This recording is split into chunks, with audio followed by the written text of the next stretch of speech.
Allez, version 2.0, on va faire quelque chose un petit peu plus sérieux. Je vais essayer d'aller vraiment à l'essentiel. Au niveau des synergies, ce qui est indispensable, c'est la guêpe. C'est l'indispensable. Moi personnellement, même en guerre d'alliance, je prends juste la guêpe en synergie, plus un autre au cas où je me loupe avec Ghost.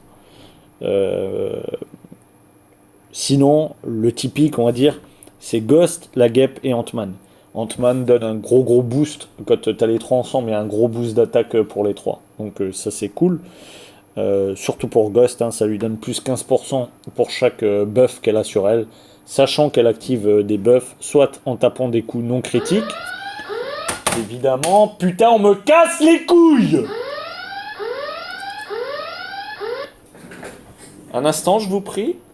Donc nous disions qu'elle reçoit des buffs soit en mettant des coups non critiques, donc tous ses coups sont non critiques, sauf le premier quand elle sort de démat.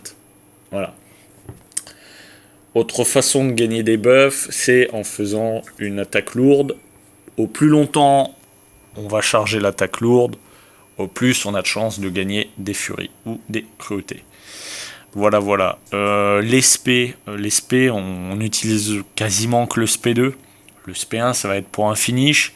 Le SP3, ça va être sur un combat très long parce que ça va transformer toutes les cruautés éphémères en cruautés permanentes. Quid de son fonctionnement? Les combos de 5 coups, ça n'existe pas avec Ghost, ça ralentit le gameplay, t'arriveras pas à redémattre derrière correctement sans te faire allumer la gueule.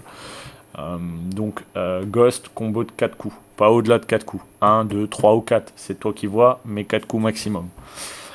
Un coup dans la démat, 4 coups, un coup dans la démat, 4 coups, un coup dans la démat, 4 coups. Ça, c'est quand ta Ghost n'est pas éveillée.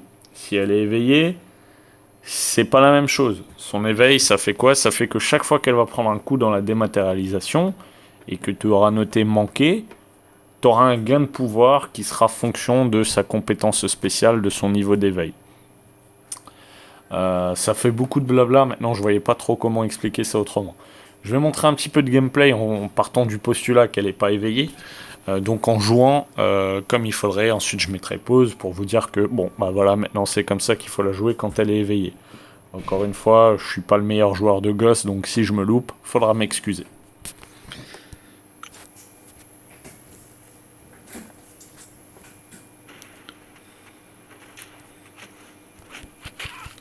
3, 4, des maths.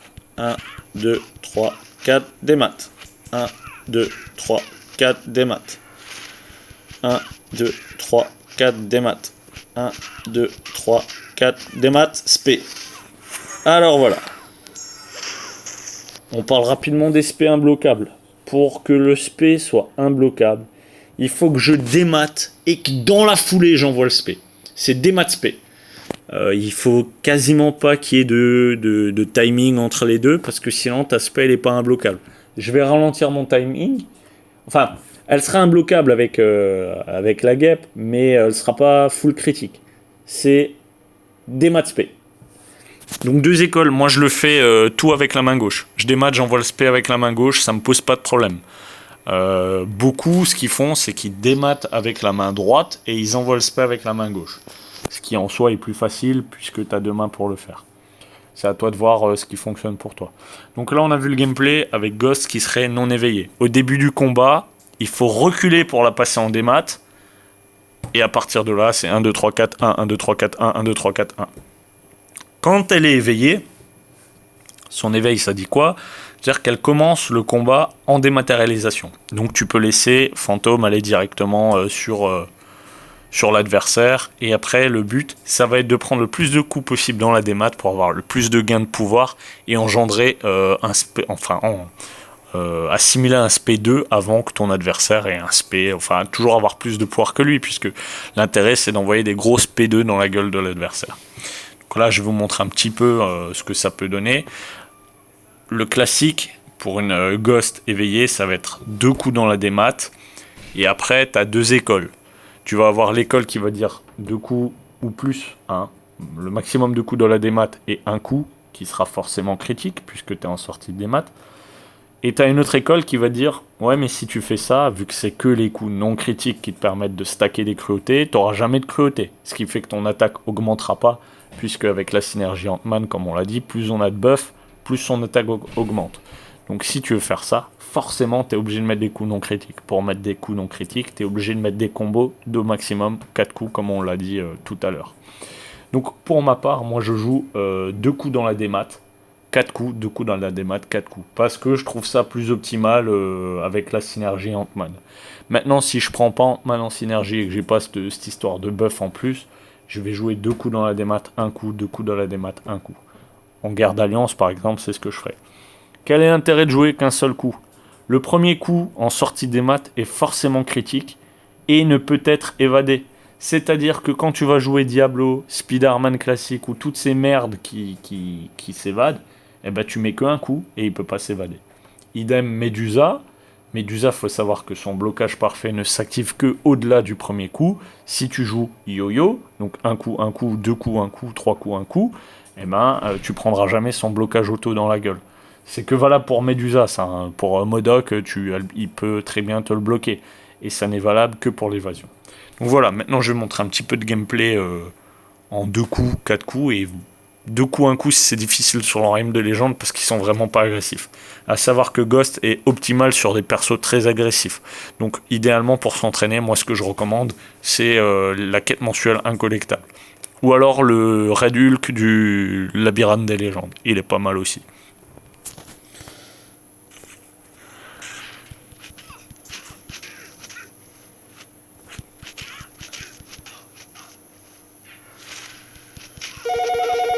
Décidément.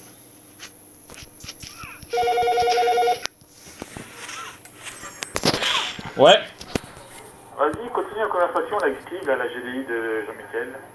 Ah oui. Attends une seconde. Bon, reprenons. Hop. 2, 3, 4. Ah, je me suis fait bourrer la gueule. Pourquoi d'ailleurs? Parce que mon enculé de chef m'appelle et me déconcentre. C'est pénible ça, hein. Quand elle vient pas tout de suite, vaut mieux prendre qu'un seul coup. Hein. Alors là, on charge un brise-garde, elle s'évade. Hop, hop, hop, hop. Et ça pique. C'est dommage, elle était bien partie la vidéo.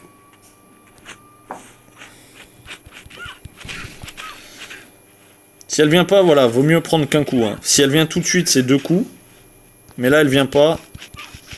Ah oui, j'ai oublié de parler d'un truc. C'est le temps de la démat. C'est toujours 2 secondes. Invariablement. 2 secondes. Donc 2 secondes, c'est court. Si elle vient pas tout de suite, on prend un coup et on assure. Bam, bam, bam, bam. Ouais, quand elle est bloquée devant le mur, elle sait plus quoi faire, hein, la gourgandine. Hop. Ouh, ça va faire mal, je vous le dis tout de suite. Ah ouais, c'était sûr. Hein. 40, 40 et 49. C'est pas dégueu, hein.